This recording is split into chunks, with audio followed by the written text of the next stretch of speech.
তাহলে নবীদের সম্পর্কে না জেনে না পড়ে, নবীদের সম্পর্কে না জেনে না পড়ে এমন কথা বলা যাবে না যে কথাতে নবী এবং রাসূলের ইহানাত হয়, যে কথাতে রাসূলুল্লাহ সাল্লাল্লাহু আলাইহি ওয়াসাল্লাম আর আম্বিয়াদের ইহানাত করা হয়।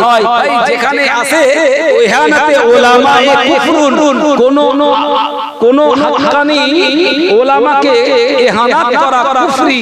হাক্কানি বলতে হাক্কানি রব্বানি আলেম, যারা ইলমে জাহিরি ইলমে বাতিনি সব জ্ঞানী এবং সেই পরিমাণ ইলমের উপরে আমলকারী এমন হাক্কানি আলেমকে ইহানাত করা কুফরি। ভাই এটা ফতোয়ায় শামী, ফতোয়ায় আলমগীরিতে আছে।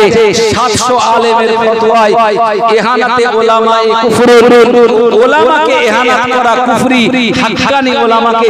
ভাইরা আমার একটু দয়া করে বলবেন, ইহানাতে উলামায়ে কুফরুন মানে খাঁটি আলেমকে ইহানাত করা যদি কুফরি হয়, একটু আমারে আপনারা ফতোয়া দিয়ে বলেন নবীদের ইহানাত করলে কি হবে? কি হবে বাবা? অসুবিধা নেই ভাই, একটু আপনারা ফতোয়া দেন, আমি আপনাকে বুঝিয়ে বলছি।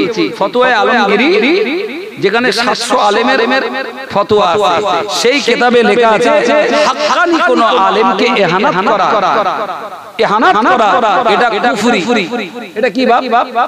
এই জোরে বলে কুফরি মানে আল্লাহর নাফরমানিমূলক কাজ। আচ্ছা বলেন, একজন খাঁটি আলেমকে ইহানাত করা যদি হয় কুফরি, তাহলে কোন নবীকে ইহানাত করলে কি হবে?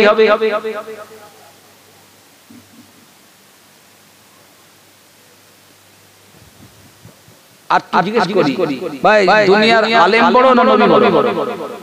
জোরে বলে তাম দুনিয়ায় যে আলেম আছে সব একদিকে দেন, আর একজন যে কোনো নবীকে আরেক পাল্লায় দেন। কোন পাল্লা ভারী? একজন যে কোনো নবীর পাল্লা ভারী, আর আমার রাসূলের পাল্লা কোন কায়নাতকে দিলেও আমার আল্লাহ রাসূলের পাল্লাটা ভারী করে দেবে। এবারে আপনারা একটু নিজের বিবেককে জিজ্ঞেস করে বলেন, উলামাকে ইহানাত করে আলেমদেরকে ইহানাত করা যদি কুফরি হয়, তাহলে নবীদের ইহানাত করলে কুফরি হবে? জোরে বলে। অতএব নবীদের ব্যাপারে কথা বলতে গেলে মুখ সামলে বলতে হবে নাকি? এই কথা বলে মুখ সামলে বলতে হবে তো। আমি যেই হই ভাইরা আমার, নবীদের শানে কথা বলতে গেলে হিসাব করে বলতে হবে, নইলে ঈমান আমার সব চলে যাবে। হয়তো বলবেন ইসমাইল ভাই আপনি কি কাউকে টার্গেট করে বলছেন? এখনো পর্যন্ত সেই শব্দটাই বলিনি, বলেছি এখনো সেই শব্দটাই মুখে এনেছি। নবীদের সম্পর্কে যে কথা মুখে বলা হয়েছে, সোশ্যাল মিডিয়ায় যে কথা ভাইরাল হয়েছে, আল্লাহ গুনাহ খাতা মাফ করুন, যে আল্লাহর ভালোবাসে কিনা। আমি সেদিকে যাচ্ছি না, শুধু নবীদের শান এবং মান একটু বুঝুন। ভাইরা আমার, কোরআন শরীফের 114টি সূরার ভিতরে একটি সূরার নাম সূরা হুজুরাত। সূরার নাম কি? জোরে বলেন। সূরার নাম সূরাতুল হুজুরাত। এই সূরাটি মদিনা শরীফে অবতীর্ণ। না হোক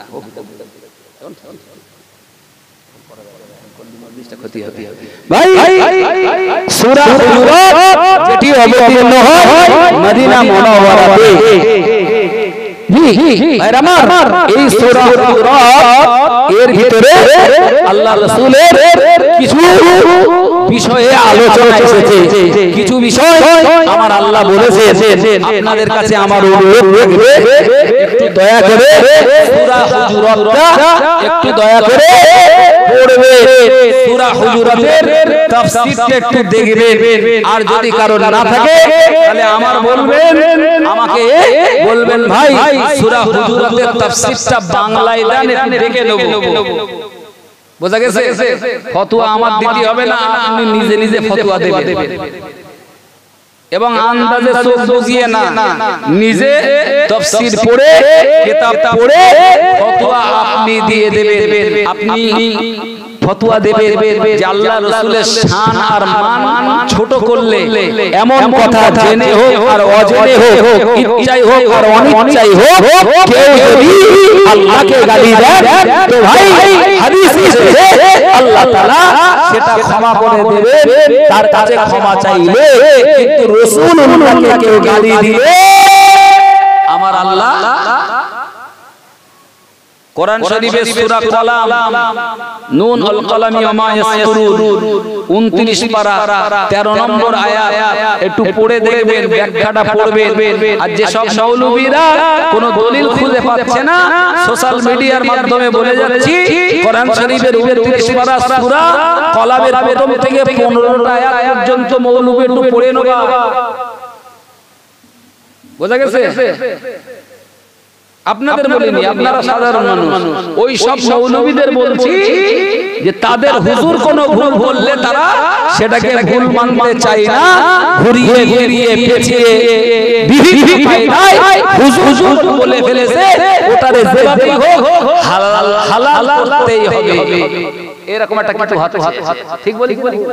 আচ্ছা ভাই, আমি কথা বলছি, যদি আমার কোনো কথাই ভুল হয় আর সেই ভুলটা আপনারা ধরে দেন, তাহলে আমার উচিত কি? আদম সন্তান হিসেবে ভুল হতে পারে না? তাহলে আমার ভুলটা আমার স্বীকার করতে হবে তো নাকি? আর এটাই তো আদমের চরিত্র। আদম আলাইহিস সালাতু ওয়াস সালামের ভুলটা আল্লাহ ধরে দিলেন। আদম জান্নাতে ছিলে, গাছের কাছে যেতে মানা করেছিলাম, গেছো ফল খেয়েছো, সঙ্গে সঙ্গে আদম আর হাওয়া তারা কি বলেছে? বেশ করেছি, আরো যাও, আরো আরো এই জেদ করেছে। কোন দলিল দেশে, কোন যুক্তি দেশে? বরং আদম আর হাওয়া কি করেছে বলেন তো? সঙ্গে সঙ্গে আল্লাহ রাব্বুল আলামিনের দরবারে অবনত হয়েছে, বিনয় বনত হয়ে চিত হয়ে পানি ছেড়ে কেঁদেছে, পানি ছেড়ে কেঁদেছে। রব্বানা ظلمنا أنفسنا وإن لم تغفر لنا وترحمنا لنكونن من الخاسرين। أي ربي الله ভুল করেছি, আল্লাহ নিজেদের নফসের উপরে জুলুম করেছি। ওগো রব্বুল আলামিন, যদি তুমি আমাদেরকে ক্ষমা না করো, আমাদেরকে মাফ না করো, আল্লাহ আমরা ক্ষতিগ্রস্ত হয়ে যাব।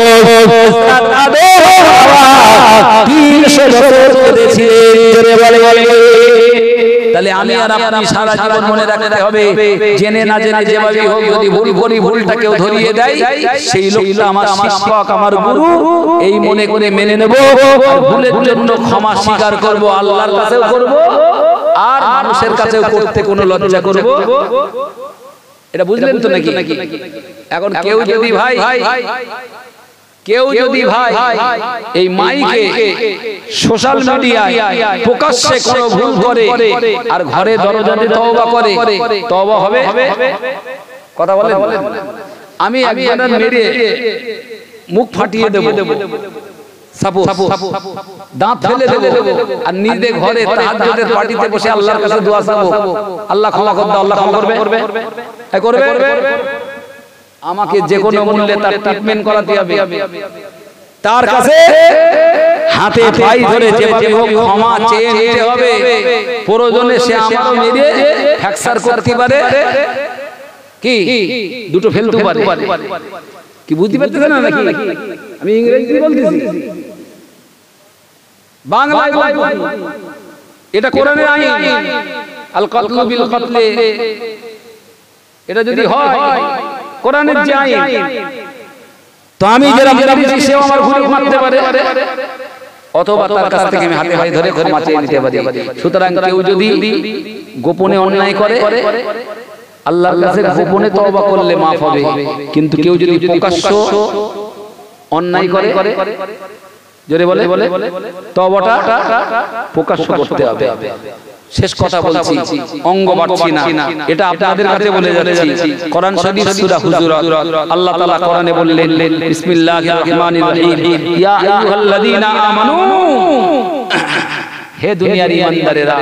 পরিষ্কার কোরআন একদম জানিয়েছে, লা তুকদ্দিমু বাইনা ইয়াদাইল্লাহি ওয়া রাসূলিহি। খবরদার আল্লাহ আর রাসূলের আগে বেরো না।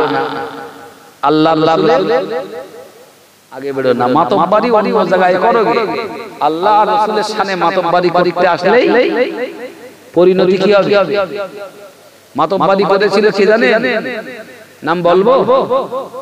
কথা বলেন না। নমরুদ, নাম্বার 1 নমরুদ। ইব্রাহিম আলাইহিস সালামের সাথে গাদ্দারি করে বলল তোমার আল্লাহর সাথে লড়াই করতে যাব। আমার আল্লাহ এক মশার গায়ে সাইজ করে দিয়েছে। কথা ঠিক না ভুল? তারপরে কেন বলেন দিন? আপনারা তো ভালোই আলেম হয়ে গেছেন শুনে শুনে। তারপরে ফেরাউন এক লাঠিতে, জিবরাইল এক লাঠি মেরে দরিয়ায় ডুবিয়ে দিয়েছে। এরপরে পৃথিবীতে যত খুঁজে ফেরাউন এসেছে, নমরুদ এসেছে, সব কটা আল্লাহর রাসূলের সাথে গাড়ি করে জাহান্নামে গেছে, সব শেষ হয়েছে। সুতরাং ভাই, আল্লাহর কোরআন বলেছে লা তুকদ্দিমু বাইনা ইয়াদাইল্লাহি ওয়া রাসূলিহি। খবরদার আল্লাহ আর রাসূলের সাথে গাদ্দারি করতে যেও না, আগে বাড়তে যেও না। তাকুল্লাহ, আল্লাহকে ভয় করো। ইন্নাল্লাহা সামিউন আলীম, নিশ্চয়ই আল্লাহ সব শোনেন আর সব তিনি। আমার এই আয়াত মুখস্থ আছে, তারপরেও কেন আপনাদের সামনে এটা দেখে বলতে বলেন? এতক্ষণ তো দেখি এটা ব্যাখ্যা আমি দেব না, এর বিশ্লেষণ আমি করব না। আপনাদের কাছে ব্যাখ্যা বিশ্লেষণ করার জন্য দায়িত্ব দিয়ে যাচ্ছি। কেউ যদি ব্যাখ্যা না পান, আমার সঙ্গে যোগাযোগ করলে আমি ব্যাখ্যা সহ, তাফসীর সহ, বাংলা চাইলে বাংলা, উর্দু চাইলে উর্দু, আরবি চাইলে আরবি, আমি তাফসীরটা দিয়ে দেব। একটু দেখে নেবে নবীদের শানে গোস্তাগি করলে তার পরিণতিটা কি হতে পারে। বুঝতে যাচ্ছে?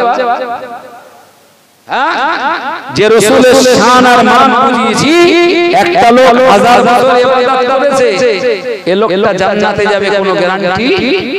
কিন্তু একটা লোক কিচ্ছু আমলে বলে করেনি, তার কালমা পড়ে ঈমান আনার পরে রাসূলকে দেখেছেন, এই ওসিলায় ওই লোকটা জান্নাতে যাবে না যাবে না? আর একটু জোরে বলতে হবে।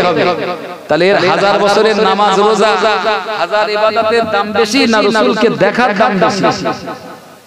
তাহলে পাকাম হচ্ছে না?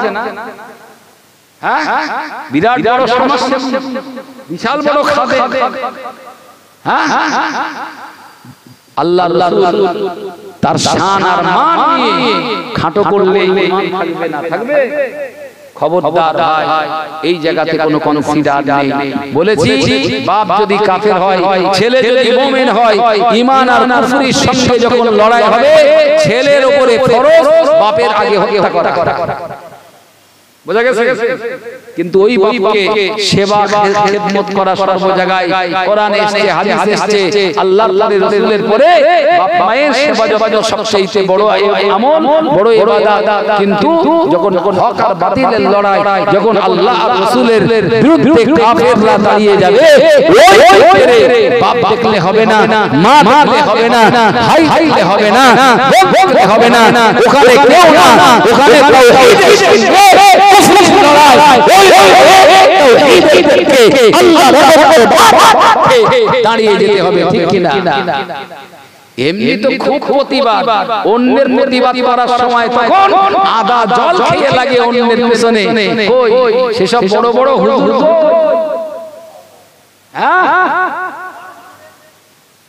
তখন প্রতিবাদ করার সময় বলতেছে ভাষাটা ওই না করলে ভালো হতো। ওই কথাটা যদি XYZ অন্য কেউ বিরোধী কেউ বলতো, ভাই কাঁচা মেরো লাগ আমাদের বিরুদ্ধে যখন তখন তো কাঁচা বেঁধে তামাক খেয়ে একেবারে কাঁচা বেঁধে চালিয়েছো। কই এবারে প্রতিবাদটা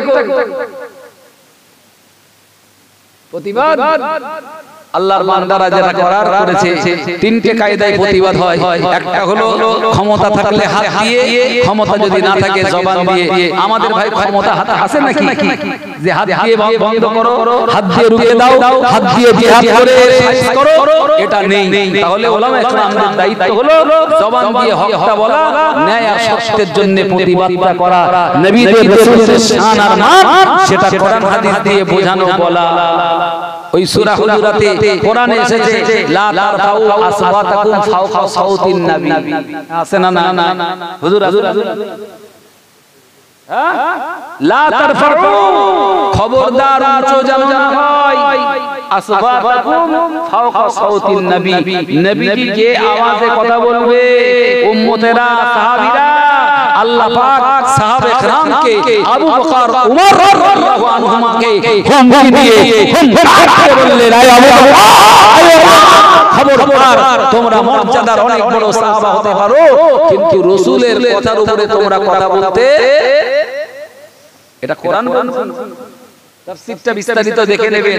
একটা গোত্রের নেতা নিযুক্তের ব্যাপারে ওমর একজনের প্রস্তাব দিলেন, আবু বকর সিদ্দিক আরেকজনের প্রস্তাব দিলেন। দুজনের ভিতরে একটু ঠেলাঠেলি হয়ে গেল। ভাইরা আমার, তারা একটু কথা বলতে বলতে চড়া কড়া হয়ে গেল। সঙ্গে সঙ্গে আমার আল্লাহ জিবরাইলকে পাঠিয়ে দিয়ে বললেন, হাবিব, ওদেরকে জানিয়ে দাও, আপনার আওয়াজের উপরে যদি ওরা আওয়াজ চড়া করে, জিন্দেগির আমলগুলো সব বরবাদ করে দেবে। তাহলে নবীর শানে বিয়াদবি করলে জীবনে নামাজ, রোজা, জীবনে দান সাদকা, জীবনে যত ভালো কাজ থাকবে না, গোল্লাই যায়। খানে খারাপ হবে না, তাহলে বুঝতে হবে সব শেষ। চেহারাটা আস্তে আস্তে কি হয়ে যাবে, চেহারাটা আয়নায় দেখি বলে, বুঝতে পারিনি মনে হচ্ছে? এ তো কোরআন বলেছে, আমি বলিনি। আনতা হাবাতা আমাল, সমস্ত আমলগুলো আল্লাহ বরবাদ করে দেবে। ওয়া আনতুম লা তাশউরুন, কিন্তু তুই বুঝতে পারবে না। তারা তা বুঝতে পারবে না, এটা কোরআন বলছে। তারা তা বুঝতে পারবে না। বুঝবে কি করে? সেই হেদায়েতের নূরটা আল্লাহ যখন তুলে নেবে, আল্লাহর ওলিদের গোস্তাগি করার কারণে তাদের বদবুতে যখন ধ্বংস হয়ে যাবে, ধ্বংস একদিনে হয় না, ধীরে ধীরে আস্তে আস্তে হয়। তো ভাইরা আমার, আমি আপনাদেরকে কষ্ট দিলাম। 10:30 বাজলো, হুজুর এসেছেন, আপনাদের খেদমতে আসবেন। আমি আপনাদের নিয়ে যে নবীর শানে একটু কথা বলেছি, বিদায় বেলাতে ওই নবীর শানে দাঁড়িয়ে একটু যদি সালাম করি, আপনারা কি রাজি আছেন? রাগ করবেন না তো? আসুন না সবাই এক জায়গায় হয়ে ওই পিয়ারা নবী পাক রূহের উপরে মদিনা তৈয়বা দিকে আল্লাহর সামনে দাঁড়িয়ে রাসূলের উপরে সালাম জানাই।